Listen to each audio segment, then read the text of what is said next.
Welcome to Wisdom Wednesday. I'm your spiritual teacher and host, Tamara Caulder Richardson. I am an international evidential psychic medium, as well as a spiritually transformative experiencer, NDEr, multiple NDEr, as well as a Christ channeler. So welcome to my channel. Make sure that you subscribe, as well as click the bell so you can get all the episodes. You don't want to miss anything. So I appreciate your support in that. And also like and share and make comments. I do these channeled spiritual short lessons. This was actually something I was woken up several days in a row from my guides and my team guides saying, look, you need to do this to help people. So the information I get is channeled, and I can really get it anywhere. When I'm out and about or at the store or wherever I am, they'll say, hey, you need to bring this up. So that's how this information many times comes to me, as well as I've been studying, as well as hands-on and reading a multitude of books for, 30 plus years. So I've been doing this a while. So it's something, spirituality is very dear and close to my heart, and we're on this journey together. So thank you for going on this journey with me. Now, today, I felt it was important that we covered this. And again, Spirit brought it to my attention. I was like, okay, I used to question, argue a lot. I was like, all right. And so the topic today is 10 reasons to honor your obligations. And I think part of the reason this topic came up is because I see so many people lately that I'm just noticing observation. They're very irresponsible. They don't feel like that, it's just about them, the whole me generation. I don't know when that happened, the 80s or whenever it was, but it's like it's back. It's like me, and greedy. And really, it's us, right? Unity, us. Love your neighbor, love thy neighbor as yourself. So, we should be kind and respectful. And if we say we're going to do something, we should do it. So I felt like this was something that we should go over, because there's benefits to you and benefits to the other person, as far as owning up to your obligations. Now, I've also covered things like, look, be responsible for you, be happy, and also be free and don't do things you don't want to do, of course. But when you agree to something, unless you're ill or what, you need to complete that. And I'll tell you why. So I've got some, first I want to go, what is the word obligation?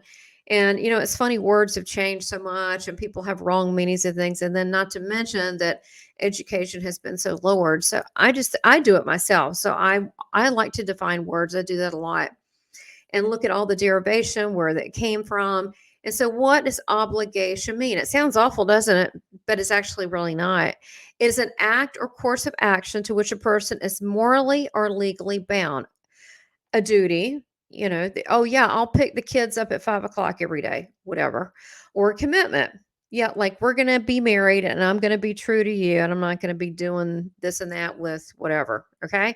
And so I have an obligation to XYZ. So it can be seen as responsibility, moral imperative, a charge of doing something. You could also look at it like a chore, but I think we need to really think in our viewpoint. We should be careful before we obligate to people, but when we do, we should happily do so. So, it is about a moral issue. When you decide and say yes, no one's forcing you, then, it's important to follow through, even if you have to delay your response to someone. And sometimes the word obligation, you have legal obligations, like to pay for your car or your house loan. You know what I mean? So there are some legal definitions of that as well. And obligation could be seen also as a debt of gratitude for a service or a favor. So you're obligated, could be a trade. They did that, you're going to do this. So it's owing a favor, beholden in someone's debt, indebted, owing for a debt of gratitude. They've been cooking for me so much. I really need to go over and mow their yard, whatever it is. And so, and it is a form of gratefulness. So again, if there's something you don't want to do, don't be telling people you're going to do it. Think about it first when you say it. But when you say it, go, yeah, I'll do that. You should be joyful about that. So let me go over the 10 reasons why honoring your obligations are important. And just look at it as a positive thing. Again, don't do something that you aren't into. If you're not into it, just say, well, I'll think about it. Or, you can always change your mind, but do it quickly. If someone asks you, you really need to say, let me think about it, I'll get back to you. No, this isn't for me. But if you're going to say, yeah, I'll do it, then do within all your possibility to do it. Unless, of course, the situation changes. Like, well, I was going to do it like this, but now everything's changed. So I'm not in this anymore. But saying everything is good and it's initially what you agreed to, let's go over the first one on why you should honor your obligations and why they're so important. Is it shows you're consistent with your words and your actions. They line up. And that means integrity and quality of a person, of your character. So being consistent with words and actions lining up, really important. Second would be people respect and trust you. They begin to say, oh, well, when I have this kind of problem, I talk to, um, you know, talk to you, and you're very good about, helping out with this. So they begin to trust you in certain areas. It could be your work.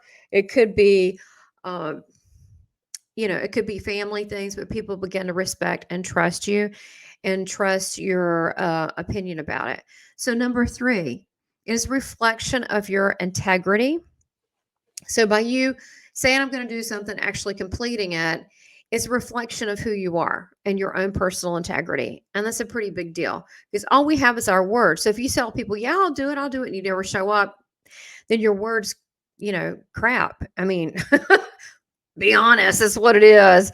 So, and there are 10 of these. And at the end of this, you'll have the list of all the 10. So you'll have that. And so the other would be 4, which is seen as a community leader.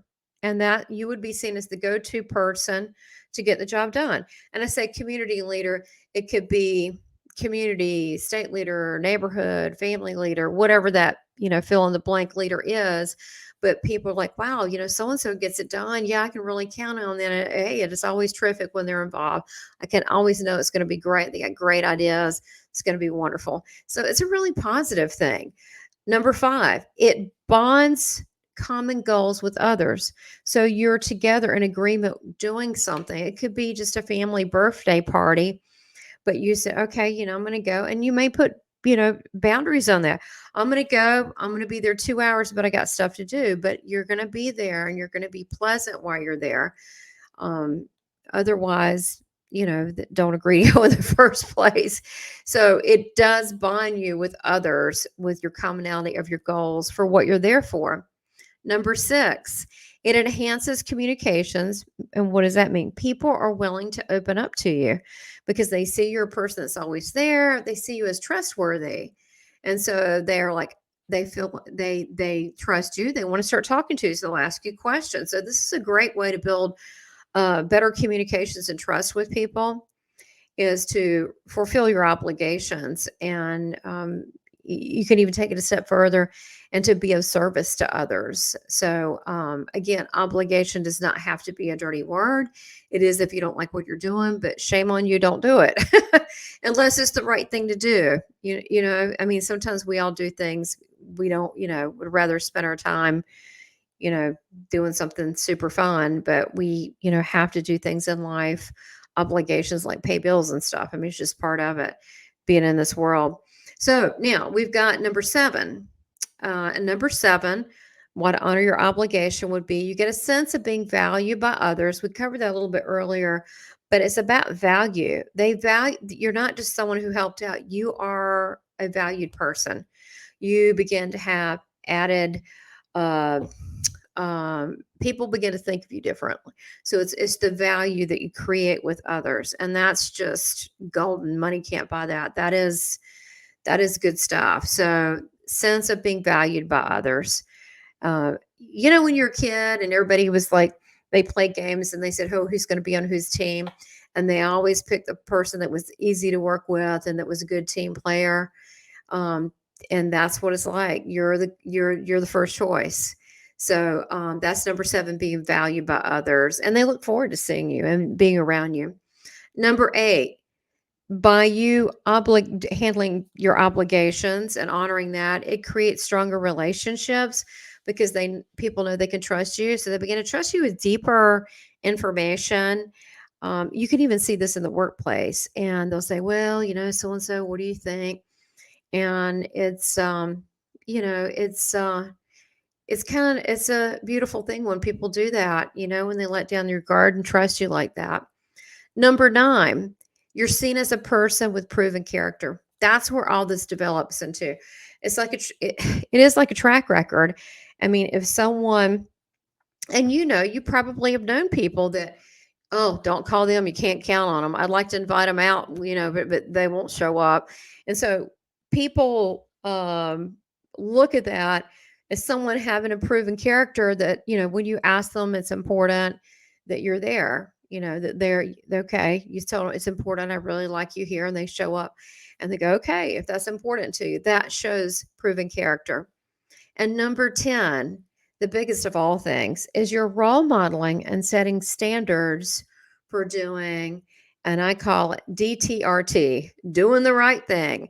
And so other people are seeing how you are and how not only you're fulfilling your obligations, but you're joyful about it, and you're appreciative that you could help. You're appreciative you could be of service.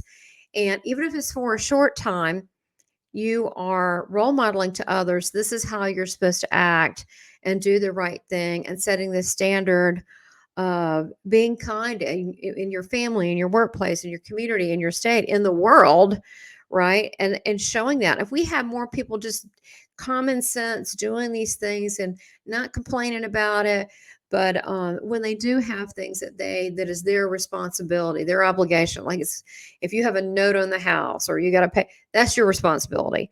And so be joyful about it. Be joyful you have something to be responsible for. There's plenty of people that don't. So I hope this help is a new way to look at things in your life as joyful, and be grateful.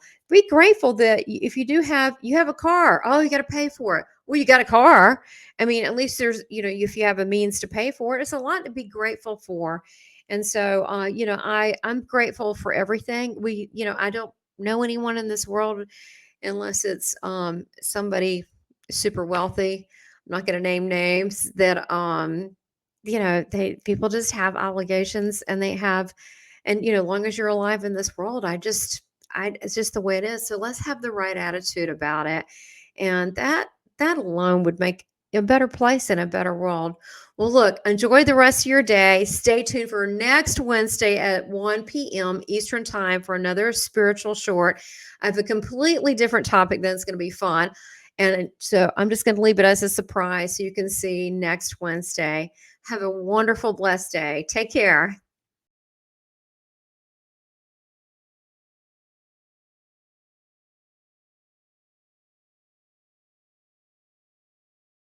Please subscribe, like, and make comments, and support this channel by becoming a member. Thank you for your continued support.